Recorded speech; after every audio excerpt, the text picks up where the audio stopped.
Hello everyone, welcome to my channel. कैसे हैं आप सब? उम्मीद करती हूँ आप सब बहुत अच्छे होंगे। तो हमेशा की तरह आज भी कई सारे यूज़फुल टिप्स एंड ट्रिक्स लेकर आ चुकी हूँ जो आपके रोज़मर्रा की लाइफ में बहुत काम आएंगे। तो प्लीज़ वीडियो को पूरा देखिएगा, अच्छी लगे तो लाइक एंड शेयर कर दीजिएगा। चैनल पर पहली बार आए हैं तो सब्सक्राइब करके बेल आइकन जरूर प्रेस कर दीजिएगा ताकि मेरी हर वीडियो की नोटिफिकेशन सबसे पहले आप तक पहुँचे। आज का जो पहला टिप्स है वो है टूल्स को लेकर। इस तरह के टूल बॉक्स अगर हम परचेज करते हैं तो इसके एक फ़ायदे ये है कि टूल्स जो छोटे छोटे होते हैं ना वो गुम नहीं होते हैं। क्योंकि अगर हम बॉक्स नहीं लेते हैं, ऐसे ही इलेक्ट्रॉनिक आइटम अगर एक एक करके परचेज करते हैं तो उसको रखने के लिए हमारे पास बॉक्स नहीं होते हैं, फिर ये गुम भी हो जाती है, जब ज़रूरत पड़ती है मिलती नहीं है, साथ साथ ये ख़राब भी होते हैं, जंक लग जाती है। तो अगर आपके पास भी इस तरह के बॉक्सेस नहीं है टूल्स को रखने के लिए तो आप क्या करें, जैसे ग्रॉसरी शॉपिंग करते हैं तो छोटे छोटे हमें कार्टून दिए जाते हैं, तो उसमें भी आप इन सब चीज़ों को सुरक्षित रख सकते हैं। या फिर जब हम मेकअप का सामान खरीदते हैं ना ज़्यादा, तो उसमें भी हमें मिल जाते हैं, तो उसी में रखिएगा। लेकिन अगर आप कोई भी छोटा टूल्स है जो आपका ख़राब हो गया है, उसमें जंक लग गई है, तो उस जंक को कैसे दूर करेंगे? क्योंकि जो जंक लग जाती है ना फिर वो काम नहीं करती है। और घर में तो इलेक्ट्रॉनिक आइटम आजकल बहुत ज़्यादा हम सभी रखते हैं, उसको ठीक करने के लिए हमें हमेशा इस तरह के छोटे छोटे टूल्स चाहिए होते हैं। तो अगर जंक लगा हुआ है तो आप ले लें एक प्याज, तो मीडियम साइज़ के या फिर छोटे साइज़ के ले लीजिएगा, और एक टुकड़ा हमें कट कर लेना है। प्याज का जो जूस होता है ना वो क्लीनिंग का बहुत ही अच्छा काम करती है। तो इस तरह से जितना भी इलेक्ट्रॉनिक आपके पास टूल्स है उस पर इस तरह से प्याज घिस दीजिए, जो भी जूस होगा उसका वो लग जाएगा। तो अगर जंक लगी हुई है ना तो इस तरह से जंक उसकी क्लीन भी हो जाती है और आगे जंक नहीं पकड़ेगी इन सब चीज़ों में।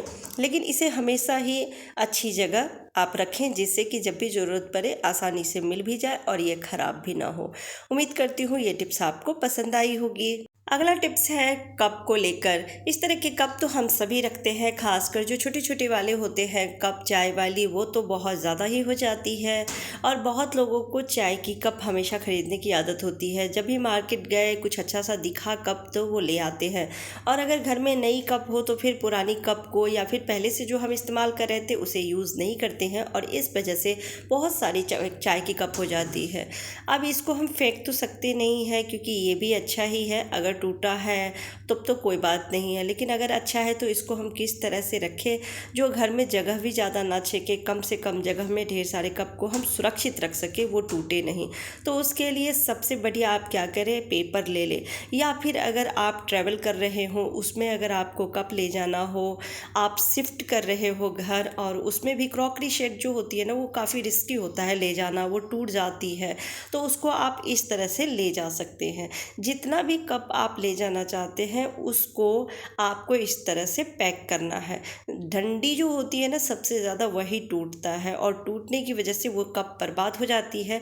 तो कप एक दूसरे कप में आप डंडी को इस तरह से रखें, और रखने के बाद पेपर को फोल्ड कर दें, और अब कोई मजबूत सा धागा ले लीजिए और उसको अच्छे से इसमें लपेट के और फिर गांठ लगा दीजिए। इस तरह से जब आप पैकिंग करेंगे तो ये लंबे टाइम तक घर में सुरक्षित रहेगी। या फिर ट्रैवल कर रहे हैं या घर शिफ्ट कर रहे हैं तो क्रॉकरी का कोई भी सामान नुकसान नहीं होगी, बर्बाद नहीं होगी। तो उम्मीद करती हूँ ये भी टिप्स आपको पसंद आई होगी। पसंद आती है तो प्लीज़ वीडियो को लाइक एंड शेयर कर दीजिएगा। अगला जो टिप्स है वो बहुत ही यूज़फुल है। दूध तो हम सभी के घरों में आती है, डेली दूध बॉयल भी करते हैं। कई बार होता है कि ज़रा सी ध्यान हटी और दूध उबल के बाहर आ जाती है, और ये कई बार होता है। दूध का ऐसा होता है कि जब तक हम ध्यान रखते हैं उबलती नहीं है, और जैसे ही ध्यान हटी बस उफन के बाहर आ जाती है। उस दूध को हम पी नहीं सकते हैं, किसी तरह से यूज़ में नहीं ले सकते हैं, जो काउंटर पे या फिर गैस स्टोव पे गिर जाती है। तो उसको हम क्या करते हैं, साफ़ करके किसी बर्तन में निकाल लेते हैं और फिर उसको सिंक में डाल देते हैं, नाले में डाल देते हैं, जो कि बिल्कुल ही गलत है। कई बार दूध उबाल के जब हम उसको उतारते हैं गैस स्टोव से या फिर रखने के लिए जाते हैं फ्रिज में, हाथ से बाय मिस्टेक गिर जाती है, और गिरने के बाद वो सारा दूध फर्श पे फैल जाती है। अब उस दूध का तो हम चाय नहीं बना सकते, बच्चों को नहीं दे सकते हैं, तो उस दूध का हम क्या करें, सीधे उठा के और फिर किसी बर्तन में हम ले लेते हैं और फेंक देते हैं। तो फेंकने की बजाय आप क्या करें, इसे आप पौधे में डाल सकते हैं, चाहे वो कोई भी पौधा हो। तो उसमें बस थोड़ा सा आप मिक्स कर लीजिए हल्दी।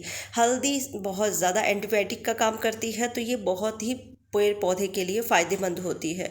तो जितना भी दूध है उसमें आधे चम्मच या 1 चम्मच हल्दी मिक्स कर लीजिए और थोड़ा थोड़ा इस दूध को आप अपने सारे प्लांट्स में डाल सकते हैं। ये प्लांट्स के लिए बहुत ही यूज़फुल होती है, फ़ायदेमंद होती है। तो इस तरह से आप दूध को बर्बाद भी नहीं होने देंगे, यानी कि फेंकेंगे भी नहीं, और पौधे में भी ये रख देंगे तो पौधे भी ग्रोथ करेंगे। तो थोड़ा थोड़ा करके आप रखिए, एक ही पौधे में सारा नहीं रखना है, बस थोड़ा थोड़ा करके सारे गमले में डाल देने हैं। फिर आप देखेंगे कि पौधा कितनी जल्दी ग्रोथ करती है, क्योंकि दूध में भरपूर मात्रा में प्रोटीन होती है, विटामिन होती है और हल्दी एंटीबायोटिक होती है। तो अगर पेड़ पौधे में कीड़े लग रहे हैं या फिर चींटियाँ लग रही है तो वो भी नहीं लगेगी। तो ये बहुत ही यूज़फुल आइडिया है। कभी भी ऐसा हो कि दूध ज़रा सा खट्टा हो गया हो, आप उसे पी नहीं सकते हैं, कुछ कर नहीं सकते हैं, या फिर दूध गिर गई हो, तो उसे उठा के गमलों में रख दें, ना कि नाली में फेंके, सिंक में फेंके।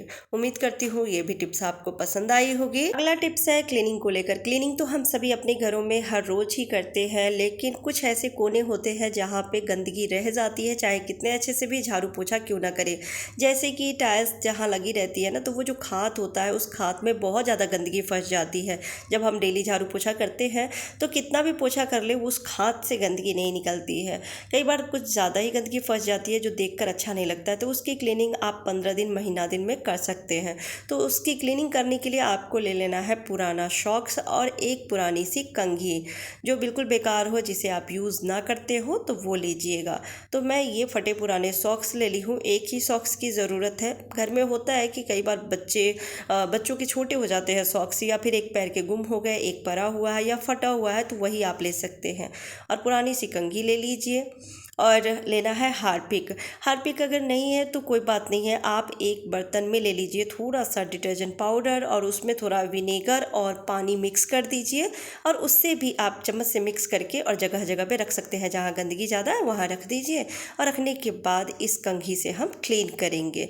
तो सॉक्स में हम कंघी को डाल दिए हैं, और अब हार्पिक रख देती हूँ। मेरे पास है, मैं अलग से रखती हूँ क्लीनिंग के लिए। तो इसको जहाँ पे गंदगी है वहाँ पे इस तरह से आप डालिए और कंघी की मदद से क्लीन करेंगे। जो खाद में फंस जाती है गंदगी, उसे आप चाहे कितने अच्छे से भी क्लीन कर ले, किसी भी चीज़ से वो क्लीन नहीं होती है। तो इसके लिए कंघी का हम यूज़ कर रहे हैं। कंघी जो है उसकी जो दांत होती है बारीक बारीक, वो खाद में चली जाती है, और सॉक्स भी बहुत रफ होता है, तो इससे बहुत अच्छे से क्लीनिंग हो जाती है। तो अब मैं एक गीले कपड़े से पोंछ लेती हूँ और पोंछ के फिर दिखाती हूँ कि ये कितने अच्छे से क्लीन हो गई है। और ये जो ब्लैक ब्लैक दिख रही है वो सीमेंट है, जो जॉइंट के लिए यूज़ किया जाता है। तो देख सकते हैं कितने अच्छे से क्लीन हो गई है। तो इस तरह से आप घर में जहाँ भी ज़्यादा गंदगी हो या खाद में गंदगी फंसा हो, उसे क्लीन कर सकते हैं। तो उम्मीद करती हूँ आज के सारे टिप्स आपको पसंद आए होंगे। पसंद आती है तो प्लीज़ वीडियो को लाइक एंड शेयर कर दीजिएगा। चैनल पर पहली बार आए हैं तो सब्सक्राइब करके बेल आइकन जरूर प्रेस कर दीजिएगा। Bye bye, take care.